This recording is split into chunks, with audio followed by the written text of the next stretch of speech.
वीरभद्र सिंह ठीक कहता था कि सुक्खू को पता नहीं चलता कुछ नहीं, वो ठीक कहता था। कुर्सी छोड़ो, आप छोड़ दीजिए कुर्सी, नहीं तो लोग, देखा आपने बांग्लादेश में क्या हुआ, वहां से ले लो सबक, लोग बढ़ गए अंदर, भाग गई। आपकी हालत ये होने वाली है कुछ दिनों में, मैं आपको जो बता रहा हूं, लोग आपको शरेआम पकड़ेंगे। अब हालत वो हो गई है खराब, क्योंकि अब आपे से बाहर हो गए लोग कि 15 अगस्त को आप जो है एरियर और डीए की घोषणा एक साथ करें। तो आपका कुछ दिमाग फिर गया है, आपको कुछ पता नहीं चल रहा है। आपके एमएलए चोरी कर रहे हैं प्रदेश में, खनन माफिया। सुखविंदर सुक्खू जी, आप जरा ठीक लाइन पे आ जाइए, नहीं तो हम आपको बताएंगे लाइन पे कैसे आते हैं। तो अब ठीक है, मुख्यमंत्री बन गए, अब क्या है, कुछ नहीं लेना देना। बीबी विधायक बन गई, अब क्या लेना देना है। इसलिए आपकी सरकार बनाई थी कि आप कुचलो कर्मचारी और पेंशनरों को। ये क्या दुश्मनी आप मोल ले रहे हैं कर्मचारी और पेंशनरों से। अरे स्टेट हॉस्पिटल में तो डॉक्टर भी नहीं है, 6-6 महीने जो है एमआरआई के लिए लाने में लोग खड़े रहते हैं। आप मारना चाहते हैं। आप ये कहते हैं कि मैं तो 40 हो गए, 40 एमएलए हो गए मेरे पास, कब 4 रह जाएंगे आपके पास है। आज इलेक्शन करा दो, 4 से 5वां नहीं होगा जीतेगा, कि आपका नाम ही नहीं सुनना चाहते कि आपने बेड़ा गर्क कर दिया सरकार का। मुझे तो आपका व्यवस्था परिवर्तन ही समझ नहीं आ रहा। मैंने भी डॉक्टर परमार से लेकर आज तक सारे मुख्यमंत्री के साथ ही रहा। महिलाओं को 1500 क्यों नहीं दे रहे आप, क्यों बंद कर दिया। 300 यूनिट कर नहीं पाए, 125 यूनिट बंद कर दिया। अरे क्या कर रहे हैं आप।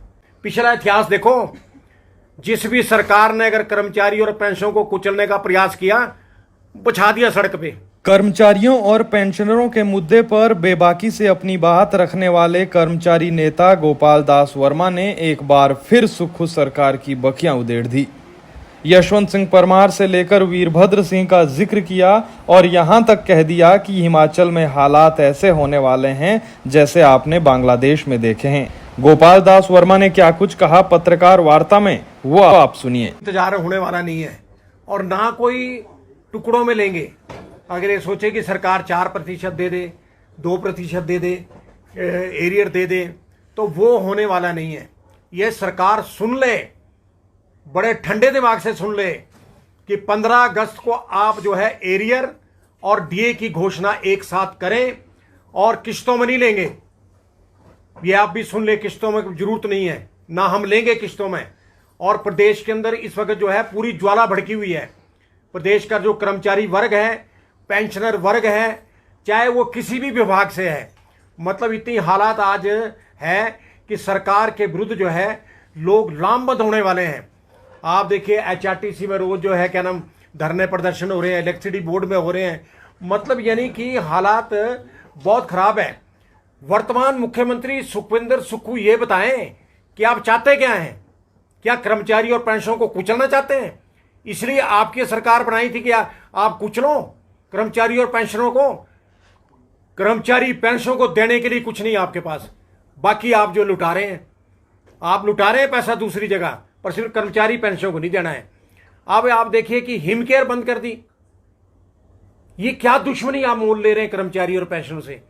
जो लोग अपना कर्मचारी पेंशनर प्राइवेट हॉस्पिटल में अपना इलाज कराते थे और वो ही बंद कर दिया आपने, और आप कहते स्टेट हॉस्पिटल में कराइए। अरे स्टेट हॉस्पिटल में तो डॉक्टर भी नहीं है, स्टेट हॉस्पिटल में स्टाफ भी नहीं है। स्टेट हॉस्पिटल में तो हालत ये है कि 6-6 महीने जो है एमआरआई के लिए लाने में लोग खड़े रहते हैं। आप मारना चाहते हैं हिमाचल की कर्मचारी और पेंशनरों को। क्या आप बता रहे हैं आप, ये लोग आपको शरेआम पकड़ेंगे। अब हालत वो हो गई है खराब, क्योंकि अब आपे से बाहर हो गए लोग। आप फैसले गलत ले रहे हैं। आप बताइए कि सरकारी हॉस्पिटल में इलाज करिए। सरकारी हॉस्पिटल में इलाज कहां से करें? 18 महीनों में तो आपने मेडिकल रिवर्समेंट का 1 पैसा नहीं दिया। तो बताइए आप, पैसा आपके पास है नहीं है, उधर से आप जो बंद कर रहे हैं। ये बंद क्यों की हिमकेयर? क्योंकि कर्मचारी और पेंशनों को आप कुचलना चाहते हैं। पर मैं आपको एक बात बताना चाहता हूं, पिछला इतिहास देखो, जिस भी सरकार ने अगर कर्मचारी और पेंशनों को कुचलने का प्रयास किया, बिछा दिया सड़क पे, उतार दिया कुर्सी से। आप ये कहते हैं कि मैं तो 40 हो गए, 40 एमएलए हो गए मेरे पास, कब 4 रह जाएंगे आपके पास है। आज इलेक्शन करा दो, 4 से 5वां नहीं होगा जीतेगा, 4 एमएलए रह जाएंगे आपके पास। हालत इस वक्त इस प्रदेश की इस वक्त इतनी खराब है कि आपका नाम ही नहीं सुनना चाहते कि आपने बेड़ा गर्क कर दिया सरकार का। व्यवस्था परिवर्तन, काय का व्यवस्था परिवर्तन है बताइए आप मुझे ये बताइए, प्रदेश की जनता को बताइए, 70 लाख जनता को बताइए। जो भारतीय जनता पार्टी की सरकार में जयराम ठाकुर ने जो, आप देखिए पिछले 5 सालों में जो स्कूल, कॉलेज, अस्पताल, पटवार खाने, तहसील 1000 वो बंद कर दी आपने। क्या जरूरत थी वो बंद करने की? जब सुविधा थी प्रदेश की जनता को तो मिल रहा था, तो आपने वो क्यों बंद कर दी? व्यवस्था परिवर्तन जी, ये किस बात, कैसा व्यवस्था परिवर्तन है ये? आप बताइए। आज हालत ये, आप देखिए कि अभी 99 स्कूल फिर आपने बंद कर दिए, प्राइमरी स्कूल। जो छोटे छोटे बच्चे हैं कहाँ जाएंगे 3-3, 4-4 किलोमीटर? आप बताओ आप। मैं तो आपसे ये पूछना चाहता हूं कि बताइए आप, ये कारण क्या बना इसको बंद करने का है जी? तो ये भी आप फिर व्यवस्था परिवर्तन। मुझे तो आपका ये व्यवस्था परिवर्तन ही समझ नहीं आ रहा। मैंने भी डॉक्टर परमार से लेकर आज तक सारे मुख्यमंत्री के साथ ही रहा, परंतु आपका कुछ दिमाग फिर गया है, आपको कुछ पता नहीं चल रहा है जी? तो मैं तो आपसे ये कहना चाह रहा हूं, 15 अगस्त को अगर आपने ये घोषणा नहीं की तो 16 अगस्त के बाद आपने ये देखना कि प्रदेश के अंदर क्या हालात होंगे।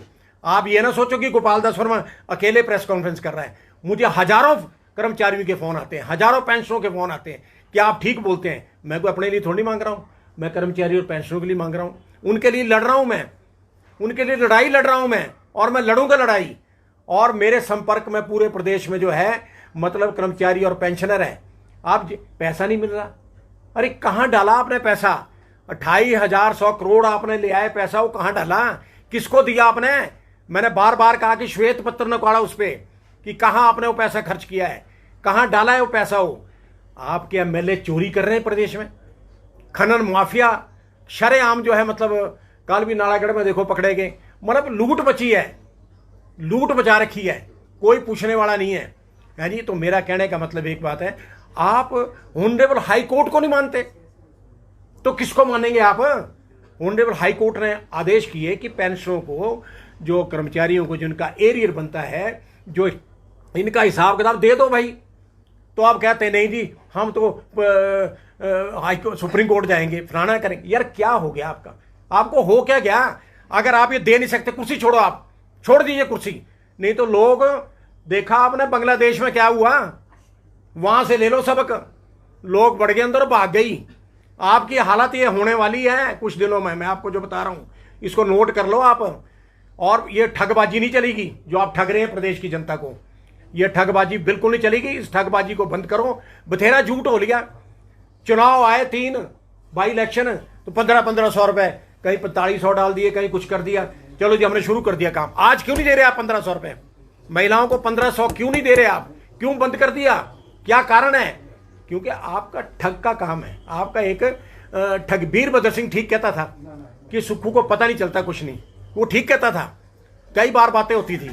तो मेरा कहने का मतलब है सुखविंदर सुक्खू जी, आप जरा ठीक लाइन पे आ जाइए, नहीं तो हम आपको बताएंगे लाइन पे कैसे आते हैं, हम सिखाएंगे आपको लाइन पे चलना। तो मेरा कहने का मतलब यह है कि हमारे को प्रदेश की जनता का पूर्ण समर्थन है, जनता का भी आ गया। अब तो महिलाएं मुझे मिलती कि आप ठीक बोलते हैं जी हमारे बारे में, तो मैंने कहा ठीक बोलना है। इतनी गारंटियां इन्होंने दी।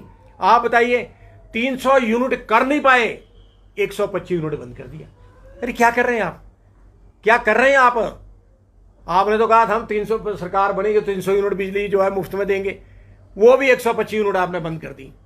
कल एक और फाइल चला दी कि अब जो है ट्रांसपोर्ट में जो किराया बढ़ जाएगा। तो मेरा कहने का मतलब है कि आपने तो आते ही जब सरकार आपकी बनी तो डीजल के रेट आपने बढ़ा दिए। आज डिपो में देखो आप, तेल महंगा हो गया, क्या नहीं हो रहा, कोई कंट्रोल आपका है नहीं है, कंट्रोल ही नहीं है आपका। ना मंत्रियों पे कंट्रोल है, ना एमएलओ पे है, ना अधिकारियों पे कोई कंट्रोल है। मतलब ये हो रहा है कि यहां लगता नहीं है कि हिमाचल प्रदेश में कोई सरकार है, सरकार नाम की कोई चीज है। आज मैं आपको ये कहना चाह रहा हूं, मैं पूरे प्रदेश में घूमता हूं, आज फिर जयराम को लोग याद कर रहे हैं। मैं कर्मचारियों की बात करता हूं, पेंशनों की बात करता हूं। उस इंसान ने 5 साल, 2 साल तो कोविड में गए, कोविड था, लोग मरे, हालत खराब हो गई, फिर भी उस इंसान ने जो है कर्मचारियों को जो है एरियर भी दिया, उसने डीए भी दिया, उसने मेडिकल रिवर्समेंट भी दिया, उसने पोस्टें भी भरी, उसने सब कुछ किया है। और अब सुखविंदर सुक्खू जी आप कोसते हैं जयराम को कि उसने कुछ नहीं किया। अरे कुछ तो आपने नहीं किया, जयराम ने तो सब कुछ किया, उसने सब कुछ किया, उसने सबको दिया उसने। और मैं आप ये कह रहा हूं कि उसकी जो सारी स्कीमें आप बंद कर रहे हैं, आप तो वाई वाई, आपको तो लोग जूते मारेंगे बाहर। मैं आपको कह रहा हूं, आपको ये मैं कह रहा हूं, ये मैंने कह दिया आज कि 16 के बाद आपने हालात देखना आपने। मैं ऐसे नहीं हूं, मैं 70 साल हो गए मुझे, और हम मुख्यमंत्री के साथ ही रहे। और आप तो कर्मचारी नेताओं को किसी को बुलाते भी नहीं बातचीत के लिए, आप किसी को नहीं बुलाते, कोई बातचीत नहीं आप करते कि क्या समस्या है। वो जरूर, अब ठीक है मुख्यमंत्री बन गया, अब क्या है, कुछ नहीं लेना देना। बीबी विधायक बन गई, अब क्या लेना देना है, बाकियों को क्या चक्कर है, उसकी भी पेंशन लग जाएगी। तो आपको कोई अब चिंता तो कोई है नहीं है, प्रदेश की कोई चिंता नहीं है आपको, आपको सिर्फ अपनी चिंता फंसी हुई है कि मैंने क्या करना है, और हम करके बताएंगे आपको।